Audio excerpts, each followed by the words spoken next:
जय हिंद, वंदे मातरम। साथियों, आप सब देख रहे हैं ईडी, आईटी, सीबीआई आजकल ओवर टाइम कर रहे हैं। ये सब ओवर टाइम करके विपक्ष के नेताओं को, छोटे छोटे व्यापारियों को तंग कर रहे हैं।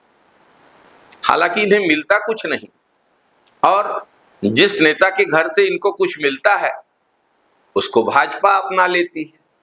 अब प्रधानमंत्री जी की आज्ञा का पालन तो करना ही पड़ेगा, लेकिन महत्वपूर्ण बात यह है कि आज तक ईडी और आईटी देश के दो सबसे बड़े पूंजीपतियों के ठिकानों पर कभी छापा मारने नहीं गए।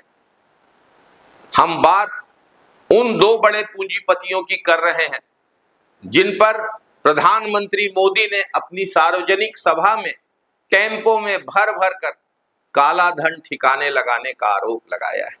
क्या टेम्पो भर करके नोटें कांग्रेस के लिए पहुंची है क्या?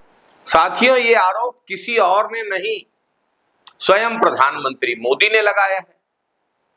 ईडी तो वैसे भी मोदी जी की आज्ञाकारी संस्था के रूप में अपनी पहचान बना चुकी है, तो फिर प्रधानमंत्री जी की इस भाषा को ईडी क्यों नहीं समझ रही है?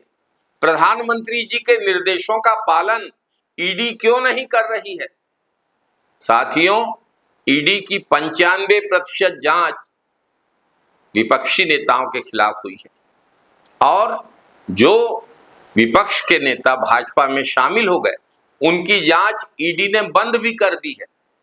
इलेक्टोरल बॉन्ड में तो यही देखने को मिला, कंपनी पे छापा पड़ा ईडी का, आईटी का, फिर कंपनी ने बीजेपी को चंदा दिया।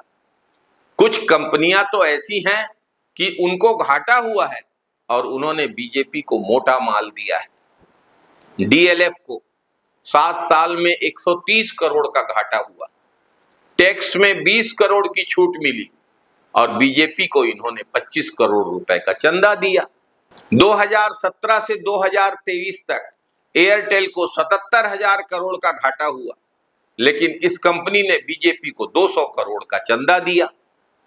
77,000 करोड़ का घाटा और 200 करोड़ का चंदा।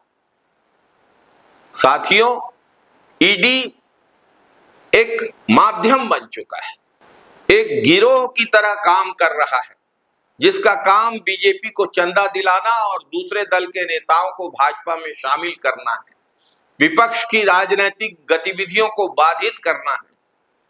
हो सकता है अदानी जी और अंबानी जी ने भी मोदी जी को थोड़ा कम चढ़ावा दिया होगा, इसलिए मोदी जी नाराज हो गए, ईडी का डर दिखा दिया, सार्वजनिक भाषण में दिखाया। अब दोनों मान गए होंगे, इसलिए साहब चुप हो गए। यही तो बीजेपी सरकार का मॉडल है। अगर आप पिछले 10 सालों के ईडी, आईटी और अन्य केंद्रीय जांच एजेंसियों के रिकॉर्ड चेक करेंगे तो आप इस प्लान को बखूबी समझ सकते हैं। कोई शंका नहीं रहेगी, सब कुछ स्पष्ट हो जाएगा। जय हिंद साथियों, वंदे मातरम साथियों।